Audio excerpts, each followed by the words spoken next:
জট কেটেছে উত্তরে, তবে হস্তক্ষেপ করতে বাধ্য হয়েছে আলিমউদ্দিন।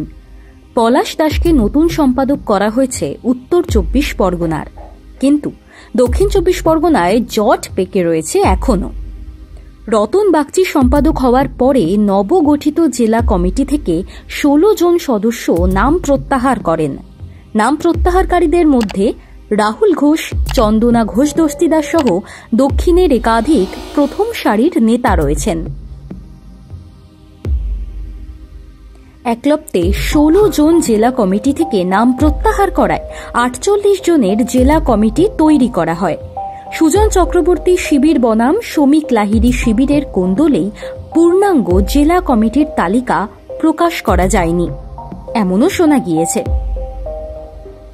সেই দক্ষিণ 24 পরগনার কি পরিস্থিতি এখন?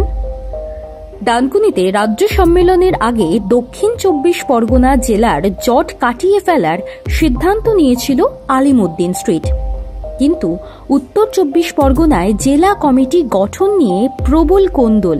খোদ জেলা সম্পাদক ভোটাভুটিতে হেরে যাওয়ায় শীর্ষ নেতারা এই জেলার ঝগড়া সামলাতে ব্যস্ত হয়ে পড়েন।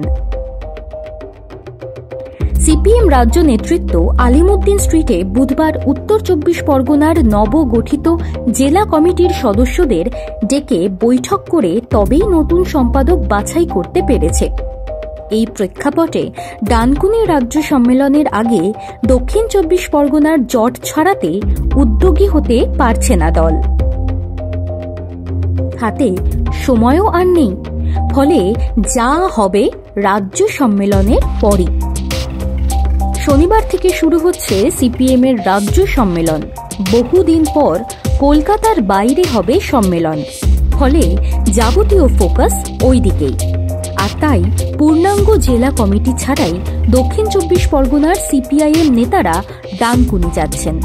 উত্তর 24 পরগনা নিয়েই রাজ্য নেতৃত্ব ব্যস্ত হয়ে পড়েছিলেন, ফলে দক্ষিণ 24 পরগনা নিয়ে সম্মেলনের আগে বৈঠক করার এখন আর সময় নেই। এর উল্টো একটা মত রয়েছে, উত্তর 24 পরগনায় পুরোপুরি অচলাবস্থা তৈরি হতে যাচ্ছিল, তাই তার নিরসন আগেই করতেই হতো। দক্ষিণ 24 পরগনায় অনেকে জেলা কমিটি থেকে নাম প্রত্যাহার করলেও সেখানে কাজ চালানোর মতো কমিটি রয়েছে, জেলা সম্পাদক রয়েছেন, ফলে রাজ্য সম্মেলনের পরে এই নিয়ে আলোচনা হলে সমস্যা নেই। রাজ্য কমিটির শেষ বৈঠকে এ নিয়ে আলোচনাও হয়েছে। যে নেতারা নাম প্রত্যাহার করেছেন তাদের কমিটিতে নেওয়ার জন্য নির্দেশ দেওয়া হবে আলিমউদ্দিনের তরফে। সে পদক্ষেপ করা এই মুহূর্তে মুশকিল।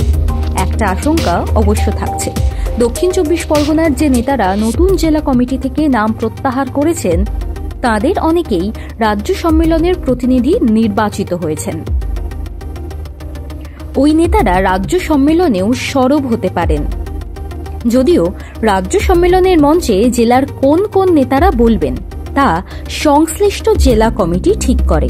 এখন রতন বাগচির নেতৃত্বাধীন দক্ষিণ 24 পরগনা জেলা কমিটি নাম প্রত্যাহারকারী নেতাদের সম্মেলনে বলার সুযোগ দেবে কিনা তা ডানকুনিতে দেখতে পাওয়া যাবে।